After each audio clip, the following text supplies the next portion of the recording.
दोस्तों, दिल्ली की मुख्यमंत्री रेखा गुप्ता, आपको मैंने पहले भी बताया कि बिल्कुल ताबड़तोड़ युद्ध स्तर पर वो एक्शन ले रही हैं और उनके एक्शन से पूरी आम आदमी पार्टी में हड़कंप मच गया है।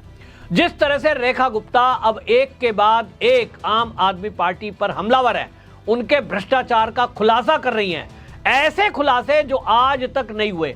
आज तक किसी को यह पता ही नहीं था कि दिल्ली के अस्पतालों में जो मेडिकल इक्विपमेंट हैं वो धूल फांक रहे हैं। एक तरफ दिल्ली के सीएजी रिपोर्ट में खुलासा हुआ है कि 16 अस्पताल दिल्ली के ऐसे हैं जिनके अंदर ऑक्सीजन की सुविधा नहीं है, और दूसरी तरफ आप जान के चौंक जाएंगे कि लगभग 500 ऑक्सीजन कंसंट्रेटर वो जीटीबी हॉस्पिटल में, खाली एक हॉस्पिटल का अभी रेखा गुप्ता ने खुलासा किया है, वहां गोदाम में पड़े हैं और वो पड़े पड़े बेकार हो चुके हैं, क्योंकि उनको वहां पड़े पड़े 4 साल हो चुके हैं। धूल में पड़े रहने के कारण वो बेकार हो गए हैं। डॉक्टरों का कहना यह है कि अब इनको उपयोग में नहीं लाया जा सकता, गारंटी पीरियड भी उनका खत्म हो चुका है।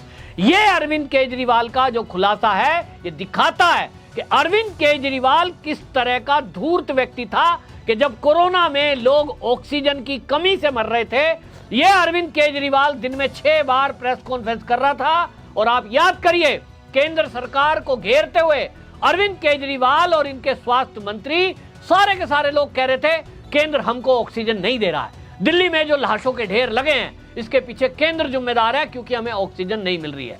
केंद्र सरकार की तरफ से जो स्वास्थ्य सचिव है, वो दिन में 2 बार प्रेस कॉन्फ्रेंस करते थे और वो बताते थे कि हर राज्य को हमारी तरफ से ऑक्सीजन दी जा रही है, ऑक्सीजन के लिए स्पेशल ट्रेन चलाई जा रही है, ट्रकों से भिजवाई जा रही है, और दिल्ली को आवश्यकता से अधिक हमने ऑक्सीजन दी है। इसके अलावा केंद्र सरकार की तरफ से ऑक्सीजन कंसंट्रेटर मंगाए गए, वो भी डिस्ट्रीब्यूट किए गए, पीपीई किट मंगाई गई, वो भी डिस्ट्रीब्यूट किए गए, और मेडिकल इक्विपमेंट के साथ साथ हर राज्य को एक बजट दिया गया कि आप इमरजेंसी वार्ड बनाने के लिए, बिल्डिंग बनाने के लिए तत्काल काम करें। ठेके दे दिए गए। लेकिन आप जान के आश्चर्य हो जाएंगे, रेखा गुप्ता ने जीटीबी हॉस्पिटल में जो खुलासा किया है, मीडिया वाले साथ में थे, उन्होंने देखा कि किस तरह से एक स्ट्रक्चर खड़ा है, बिल्डिंग खड़ी है, बजट का लगभग 60% पैसा खर्च कर चुके, 1000 करोड़ रुपया सोचिए खर्च हो गया, और वो 1000 करोड़ रुपया 1200 करोड़ का उसमें से लगाकर क्या खड़ा है, खाली बिल्डिंग। यानी भ्रष्टाचार की भी इंतहा हो गई। खाली लेंटर्ड दीवार खड़ी, ना तो दरवाजा ना खिड़की, ना उसमें पानी ना वॉशरूम, और उस पर बजट का 60% खर्चा दिखा दिया गया। यह अपने आप में एक बड़ा घोटाला है। रेखा गुप्ता ने मीडिया कर्मियों को साथ ले जाकर जो खुलासा किया है, उससे बिल्कुल साफ हो गया। मीडिया वाले भी चौंक गए कि क्या ऐसा हो सकता है कि दिल्ली का जो जीटीबी अस्पताल है, उसमें मरीजों का बहुत बोझ है अस्पताल के ऊपर। लेकिन वहां यह भी खुलासा हुआ कि एक ही हॉस्पिटल के, यानी जीटीबी के जो सीएमओ हैं, उनके ऊपर 4 हॉस्पिटल का चार्ज है। तो भाई, नया डॉक्टर का या नई डॉक्टर को जिम्मेदारी क्यों नहीं दी जा सकती? मेडिकल स्टाफ की वैकेंसियां खाली पड़ी हैं, लेकिन अरविंद केजरीवाल ने वैकेंसियों को फिल नहीं किया, क्योंकि दिल्ली का खजाना खाली है। रेखा गुप्ता के इस खुलासे से 2 बातें हैं। एक तो उन मीडिया कर्मी के मुंह पे तमाचा है जो अरविंद केजरीवाल के शासनकाल में वहां चाय, समोसे और मलाई मार रहे थे, लेकिन अरविंद केजरीवाल की नाक के नीचे जो दिल्ली के अस्पताल हैं, वहां क्या हालात है, मेडिकल स्टाफ की कितनी कमी है, डॉक्टरों की कितनी कमी है, वहां ऑक्सीजन की कमी है, वहां मोहल्ला क्लिनिक में एक्सरे मशीन नहीं है, थर्मामीटर नहीं है, बीपी मेजरमेंट की मशीन नहीं है। और यह मीडिया एक भी कमी अरविंद केजरीवाल के हॉस्पिटल ना तो मोहल्ला क्लिनिक के बारे में आपने कोई न्यूज नहीं देखी होगी।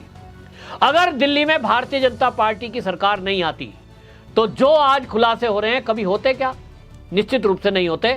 और ये जो बिकाऊ मीडिया है, ये टीवी में बैठ बैठ कर डिबेट कर रहा होता और ये कह रहे होते आप ये कि भाई देखो, दिल्ली में हमने वर्ल्ड क्लास मोहल्ला क्लिनिक बनाए, हमारा जो अस्पताल मॉडल है उसकी चर्चा तो दुनिया में है। जो झूठ फैलाया जा रहा था वो झूठ ही परोसा जाता, लोगों को फ्री की रेवड़ियां, फ्री की बिजली, फ्री की पानी बात की जाती, फ्री की बस यात्रा की बात की जाती। ये नहीं बताया जाता कि दिल्ली के डीटीसी बेड़े में जो बसें हैं उनकी हालत इतनी खच्चर हो चुकी है, खराब हो चुकी है, खचड़ा गाड़ी हो गई है कि बरसात के दिनों में छतों से पानी चूता है, पैसेंजरों के ऊपर चूता है। लेकिन मजाल है ये मीडिया ने कभी दिखाया हो।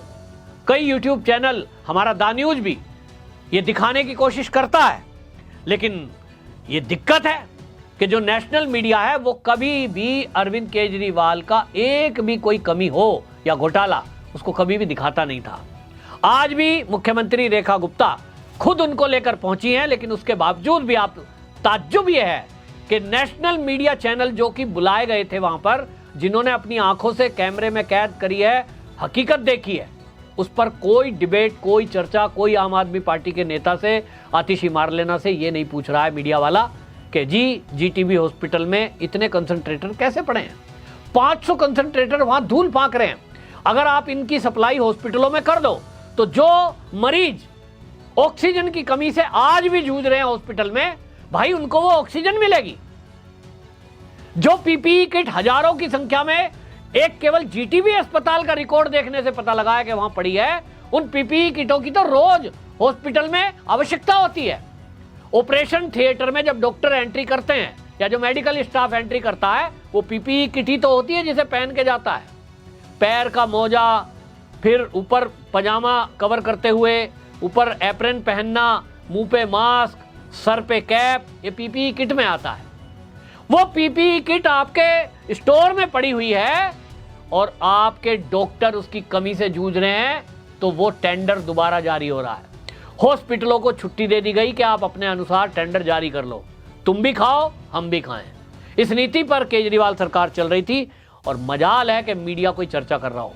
रेखा गुप्ता ने जिस तरह का ताबड़तोड़ एक्शन लिया है, वो एक एक पोल खोल रही है, लेकिन बेशर्म आम आदमी पार्टी के कार्यकर्ता 2500 का पोस्टर लेकर पुल के ऊपर चढ़ रहे हैं, वीडियो बना रहे हैं और ये कह रहे हैं अब 3 दिन रह गए, अब 2 दिन रह गए। मैं ये कहना चाहता हूं आम आदमी पार्टी के नेताओं से कि आप इतने बेशर्म कैसे हो। आपके सरकार में इतने भ्रष्टाचार हुए, आपकी सरकार के कारण दिल्ली के सैकड़ों लोग मर गए बिना ऑक्सीजन, बिना पीपीई किट, बिना मास्क, और आपके भ्रष्टाचार की भेंट चढ़ गए।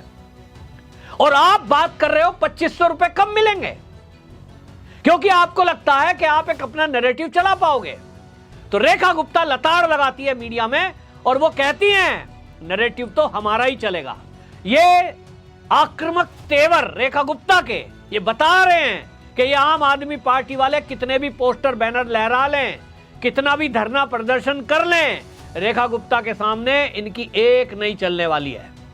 ठीक है, 3 दिन रह गए, 2 दिन रह गए, 8 मार्च को आपकी बात पूरी कर दी जाएगी, उसके बाद क्या लहराओगे। तो मैं आपको बता रहा हूं, ये आम आदमी पार्टी का बिकाऊ मीडिया और आम आदमी पार्टी के कार्यकर्ता अब क्या कर रहे हैं, यमुना के किनारे खड़े होकर वीडियो बना रहे हैं। बड़ा चैनल, नेशनल चैनल, उसको मैं बिकाऊ कहूंगा तो विवाद हो जाएगा। आप खुद से देखिए, उनका रिपोर्टर यमुना के किनारे जाकर वीडियो बना रहा है और वहां से कह रहा है देखिए एलजी ने कहा था हमने सफाई शुरू कर दी, प्रवेश वर्मा ने कहा था हमने सफाई शुरू कर दी, कहां है सफाई, जलकुंभी फिर से आ गई, ये देखो झाग फिर से आ गया। इससे कोई पूछे कि 11 साल केजरीवाल की दिल्ली में सरकार थी, कहां थे तक वालों, क्यों नहीं सवाल कर रहे थे? तब तो आपने नहीं पूछा कि झाग क्यों नहीं गायब हुए, जलकुंभी कहां से आ गई। आज भारतीय जनता पार्टी की सरकार को बने हुए मात्र 10 दिन हुए हैं और आप कह रहे हो सफाई कहां हुई। जितनी सफाई हो रही है, दिल्ली की यमुना है, वो कुंभियां कहां से आती हैं? क्या इतने बड़े तक चैनल के रिपोर्टर को यह नहीं पता कि जलकुंभी नदी में कहीं से पीछे से बह के आती रहती है और जब उसको किनारा मिलता है मोड़ पे वो टच हो जाती है। रही बात झाग की, तो कब कहा था बीजेपी ने कि हमारी सरकार आने के 1 महीने के अंदर हम झाग ठीक कर देंगे। भाई अभी जो नाले गिर रहे हैं उसके अंदर जो गंदगी गिर रही है, वो ड्रेन जो आ रहा है, वो अभी 2 दिन का काम तो नहीं है। अमित शाह जी ने चुनावी रैली में कहा है, ऑन रिकॉर्ड है, कि हम दिल्ली की यमुना को इतना पवित्र और साफ कर देंगे कि मैं खुद डुबकी लगाऊंगा। लेकिन उन्होंने 2 साल बोला है क्योंकि उनको पता है वो कोई जनता को झूठ बोलकर बहकाने वाले नेता नहीं है। उनको पता है कि ट्रीटमेंट प्लांट लगाने में कितना टाइम लगेगा, यमुना की गाद साफ करने में कितना टाइम लगेगा। इन क्लीनिंग प्रोसेस के लिए ऐसा नहीं है कि वो कोई घर का आपको खारे पानी को मीठा बनाकर पानी पीने के लिए एक आरओ सिस्टम लगाना है। बड़े प्लांट लगते हैं जिसको अलग से टेंडर होगा, बाकायदा उसके लिए बजट पास होगा, और बजट सत्र अभी भारतीय जनता पार्टी की रेखा सरकार का हुआ ही नहीं है। अभी तो बजट सत्र होना है, तब उसमें बजट रखा जाएगा यमुना की क्लीनिंग के लिए, तब आप सवाल उठाएं तो समझ में आता है। महिलाओं के लिए इसी तरह 2500 रुपए जो देने का वादा है, उसके लिए भी बजट में अलग से प्रावधान रखा जाएगा, एक राशि रखी जाएगी। जब बजट सत्र अभी नहीं हुआ तो आप पोस्टर बैनर लहराने के हकदार क्यों हैं? आप कहते साहब मोदी जी ने कहा था 8 तारीख को आ जाएंगे, तो 8 मार्च आने दीजिए। घोषणा की बात की थी, खाते में लाने की बात की थी, तो खाते में भी आ ही जाएगा, लेकिन आपके बचने का चांस नहीं है। ये जिस तरह की नाटक नौटंकी कर रहे हैं रेखा गुप्ता और उनके मंत्रियों के चलते, आपका एक भी नैरेटिव दिल्ली में चलने वाला नहीं है। रेखा गुप्ता ने आक्रामक तरीके से जिस तरह से मीडिया कर्मी को टैकल किया है, ये भी आपने एक बात देखी होगी। मीडिया वाले सोच रहे हैं कि हम रेखा गुप्ता को घेर लेंगे, लेकिन आप रेखा गुप्ता का बॉडी लैंग्वेज देखिए, और मैंने देखा है प्रेस कॉन्फ्रेंस में वो उसी स्टाइल में बात कर रही हैं। उनको जितनी बात कहनी है उतनी कहती हैं, जो सवाल का उत्तर देना है देती हैं, और नमस्कार करके आगे मुस्कुराते हुए बढ़ जाती हैं। ये उनकी खासियत है कि मीडिया को रोज वो कम से कम अपने साथ भी ले रही हैं, उनके सवालों का जवाब भी दे रही हैं। लेकिन उन्होंने साफ कर दिया कि उस आम आदमी पार्टी के नेताओं के प्रश्नों का उत्तर वो नहीं देंगी जिसने 11 साल दिल्ली में शासन किया, केवल भ्रष्टाचार किया, लोगों को झूठ बोलकर ठगा, छला और लोगों के साथ धोखा किया। आज जितनी अव्यवस्थाएं दिल्ली में हैं, अभी तो कुछ खुलासे हुए हैं, अब रेखा गुप्ता ने प्रण कर दिया है कि डेली कुछ ना कुछ नया खुलासा करेंगी। देखते जाइए। ये आम आदमी पार्टी के नेताओं को ठीक से पहचान लीजिए, ये कहीं आपको दिल्ली में शकल दिखाने लायक भी नहीं रहेंगे। ये मैं दावे से कह रहा हूं, जिस दिन पूरे खुलासे इनके भ्रष्टाचार के हो जाएंगे, दिल्ली वाले याद करेंगे कि उनके परिवार का कोई ना कोई व्यक्ति कैसे बिना ऑक्सीजन के तड़प तड़प कर मर गया था। और ये केजरीवाल थे जिनके ऑक्सीजन कंसंट्रेटर स्टोर में हॉस्पिटलों के हजारों की संख्या में वो पड़े हुए थे।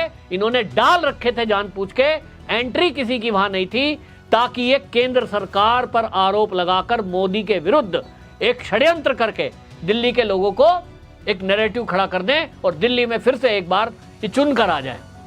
लेकिन इनके षड्यंत्र का खुलासा हो गया।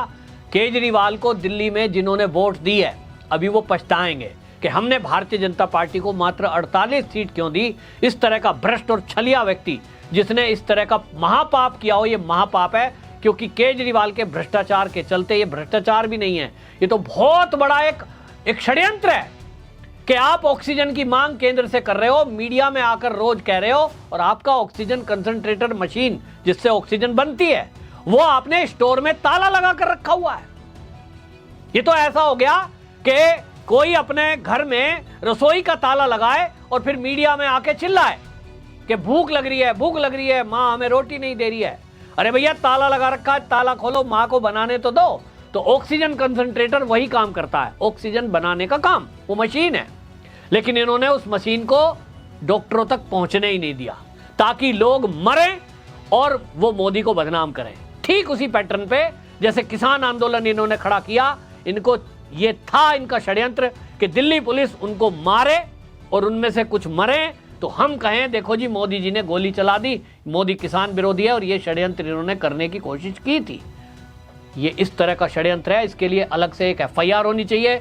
दिल्ली का जो स्वास्थ्य मंत्री उस समय थे, और उसके लिए केजरीवाल को भी आरोपी बनाना चाहिए। इनके ऊपर हत्या का या गैर इरादतन हत्या का केस दर्ज करके इनको कोर्ट में घसीटना चाहिए और इनसे पूछना चाहिए कि आपने ऐसा महापाप क्यों किया कि जब आपके पास कोविड से लड़ने के यंत्र तंत्र और सब कुछ सामान था, आपने उसको ताला लगाकर बंद क्यों किया, डॉक्टरों की भर्ती क्यों नहीं की, हॉस्पिटल की बिल्डिंग क्यों नहीं बनाई। रेखा गुप्ता है तो जानिए कि इन सवालों के जवाब तो लिए जाएंगे, लेकिन मुझे इसमें आशंका है कि कोई एफआईआर होकर इनको जेल भेज पाएगा। आप में से जो कानून के जानकार हो वो जरूर बताएं, क्या ऐसे में केजरीवाल और इनके स्वास्थ्य मंत्री पर कोई इस तरह का केस बनता है, और अगर बनता है तो मोदी को जरूर सलाह दें कि अमित शाह को जरूर सलाह दें, ताकि ऐसे पापी जेल की सलाखों के पीछे जाएं। इसके बाद फिर से कोई दोबारा कोई राज्य का मुख्यमंत्री इस तरह का षड्यंत्र ना कर पाए। आपकी क्या राय है, कमेंट बॉक्स में जरूर बताएं। वंदे मातरम।